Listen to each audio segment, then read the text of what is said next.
Hello and welcome. My name is Paul Worlowski and I run Simple Endurance Coaching as well as Foundation Yoga. And I've had some requests from some female clients to come up with a short strength program that they can do at home with some minimal weight, mostly body weight kind of thing. And so what we're going to do is come up with a very short program that you can repeat until you start building fatigue. Our target muscle group will be our glutes and our hips, and then our lower core, belly and our back. If we can strengthen this part as women, that's really where your energy source is for running, for pedaling a bike, for cross-country skiing. And so we're going to focus on that. If you are finding that while we are doing whatever exercise we're doing and you're not getting as fatigued, there's two things you can do. You can obviously add weight if you have it, or you can simply, if you're doing a squat, for example, go slower, or when you get to the most extended piece of the exercise, hold it and then come back up. All right, so we'll do a few different exercises that you can do in a rotation, and then you can repeat them on your own for a second or a third round if you need them. All right, we're just going to do some very quick squat work just to get a little open. So come down into a squat, bring your hands towards your feet, and then come up and open your arms up as wide as they can go. All we're trying to do in this kind of a warm-up is fire up your central nervous system so that it's awake and ready to roll. Okay, we'll do one more. Good. All right, so then let's find the heaviest weight you can. And my wife was amazing and got me a couple kettlebells for Father's Day. So I'm going to use those, and what we're going to do is a straight leg deadlift. The action is this. You're going to, and I'm going to do it sideways so you can see what we're doing. Your knees will be slightly bent and the weight is going to be mostly on your heels. And you are going to hinge at your hips and come forward. You want to have your knees as bent as you need to in order for, like right here, you can feel your glute muscles, that they're firing. If you need to squeeze your glute muscles to wake them up a little bit, that's fine. But then when you're here, you're going to drive up with the weight on your heels. Come up to here. Okay, so find the heaviest thing you can find around the house, or go outside and find a rock. If you have some weights, the heaviest thing you can find, all right? So here is what it looks like with some weight.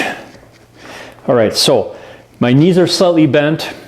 This is coming to the ground. I'm coming slowly. I can feel this in my glutes. That's where I'm really working on feeling it, and I'm driving up with my heels. All right, and I'm going that slowly. And then coming back up. Squeezing the butt cheeks at the top. Inhaling and exhaling. If you are able to only come down a little bit before your knees start to bend, then stop there. Like if you can just come down to here, that's just fine. The key is that you keep your knees over your ankles and that you keep the weight on your heels so that when you come up, you're using your glute muscles to come forward. And we'll do 8 of them. 5. And again, when you come up to the top, squeeze the butt cheeks because that reminds your glutes that they are the ones doing the work and not your quads.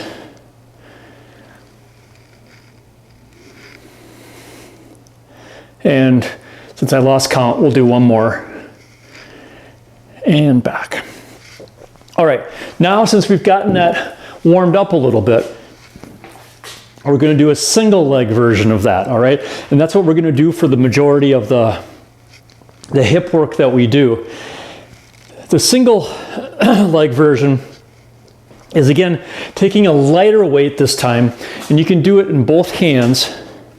Put the weight on one foot. I'll put it on my left foot to start with, and then I'm just gonna kickstand with my right foot, just so I'm on my toes. And I'm only doing this for balance. And if you can eventually bring this leg up, that's fine, but don't at first until you get a sense of where your balance is. Same principles apply. Your knee is slightly bent, and the work is being done by your glute with you driving off your heel. So here's how it looks. I'm gonna come down as low as I am able to. I'm feeling a kick into my glutes here, so I'm gonna come up. I'm driving up with my hip, with my heel, and I'm squeezing my cheek at the top.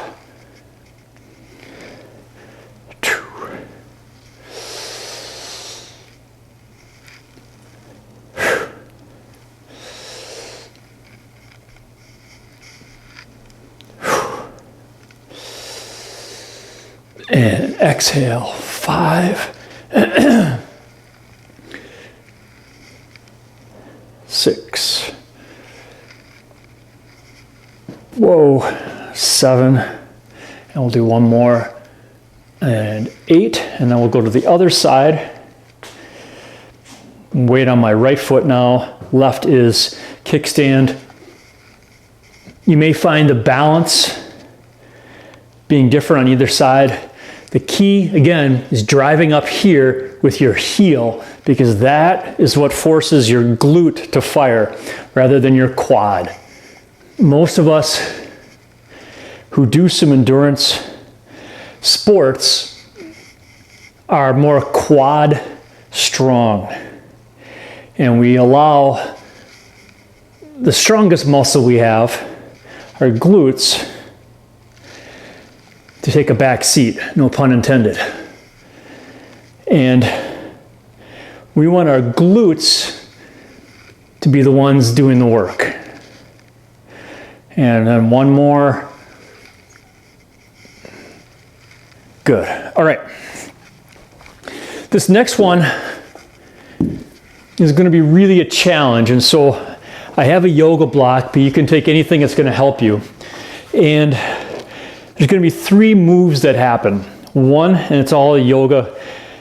Well, not all yoga. The first one is going to be a warrior 3. I'm going to do that with my right foot.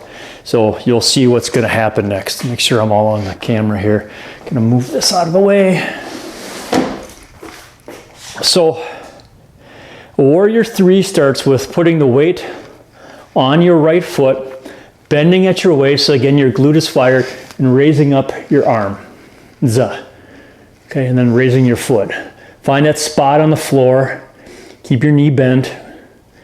And then you're going to come into a half moon pose, and I'm going to put my block down. And then from here, raise up my arm overhead. And then comes the fun part. I'm going to come back down, and I'm going to do a skater squat. And again, you can put your foot back down if you want to. Come down as low as you can and come back up. Wow. That's a lot of work. That's a lot of stress on that one side. And that's what you're trying to develop. All right, so we'll do this again. Warrior 3. Yeah.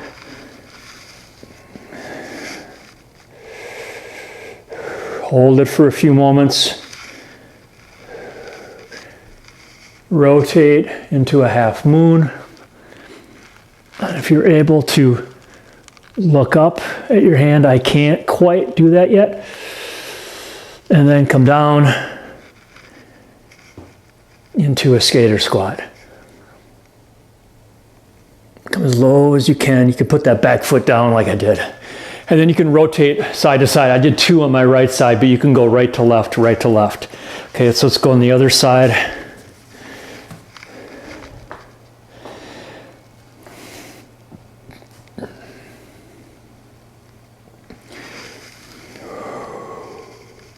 So I'm finding a spot on the garage floor in my garage studio, which is still a garage, to look at while I focus on here. I'm going to come down into the half moon.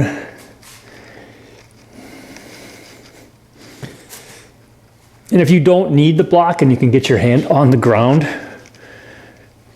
by all means do so. But again, it's not how pretty you look in the pose, it's how you feel in the pose and the strength that you're building. And then come up.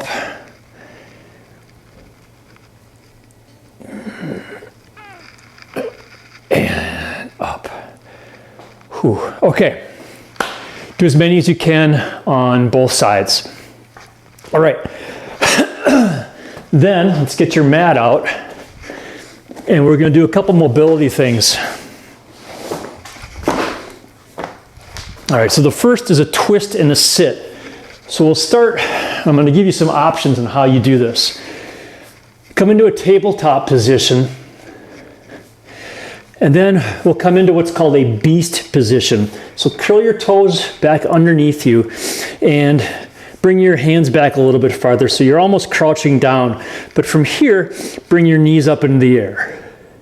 Okay, this is a beast position, and you can do a lot of work from here. But what we are going to do is be in beast.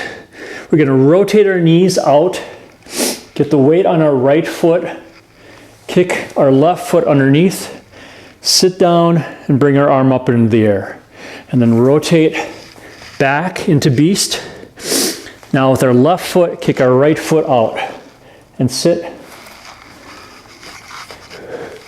So clearly, this is all core strength, front and back core.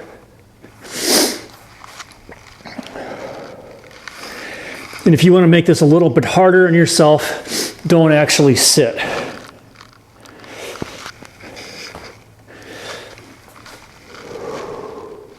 Or put the foot out. And then just go slow and controlled. I'm doing 5 on each side. All right. Then what we'll do to continue working on our core is an elbow plank or a plank twist. And you can do these with an elbow plank or a full arm plank. It's usually easier, I find, to do the elbow plank because it's easier on your wrists. So come into an elbow plank. Hold this for 5 to 10 seconds. Remember, if you need to keep your knees on the ground, that's fine. Whatever you do, knees or straight, keep the line from your shoulders to your feet or your knees relatively straight with your butt up a little bit. And then from here, just rotate onto your side. Bring your arm up if you can. Here, if you're on your knee, you can use your bottom knee to support yourself. Otherwise, you can stack your feet or keep them forward and backwards.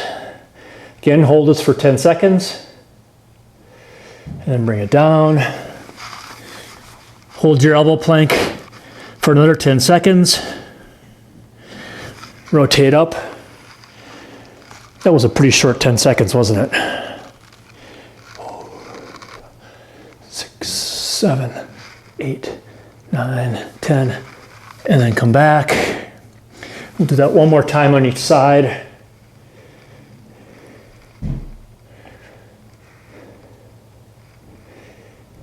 And then back. Hold this for another 10. Because I kind of shortchanged myself the last time. And then up. Whoa. 4, 5, 6, 7, 8, and 9, and 10. And then hold this for another 10. And you can do as many of those as you wish to until your core, your belly, and your back, and your butt are just tired. All right. Whew. All right. The last thing is a locust pose, and I'm going to give you again some variations on how you can make this a little more difficult for yourself. The basic locust pose is getting your chin on the mat, being on your belly, finding your breath going into your belly, and then raising up your shoulder blades, or rather your shoulders, and bringing your shoulder blades together. Your hands are off the mat. And then gradually lift your chest off the mat, and then your legs off the mat. The key here is to squeeze the bejesus out of your butt cheeks, as if it mattered. And you're also going to feel a squeeze in your lower back. And you're just holding and squeezing as long as you can, until either your glutes get tired or your lower back gets tired. And then release. Come down, rest a second, and then come on up and do it again. I will put the list of what we do here on the video, and then you can do this a second round slowly and to fatigue. And that's all you need to do, is just build the fatigue until you could do, one more, couple more seconds, but then you stop. With this kind of thing, you basically go until, because you're not going to hurt anything, your body's just going to say, I'm done. And you're just going to come to the ground. All right, so let me know what questions you have about strength training. And if you have comments or feedback, my email and phone number are at the end of this. Again, my name is Paul Werlowski of Simple Endurance Coaching and Foundation Yoga. I'm available for strength training, for endurance coaching, and for some yoga instruction. Let me know what you need. Good luck, have fun, and I'll talk to you soon.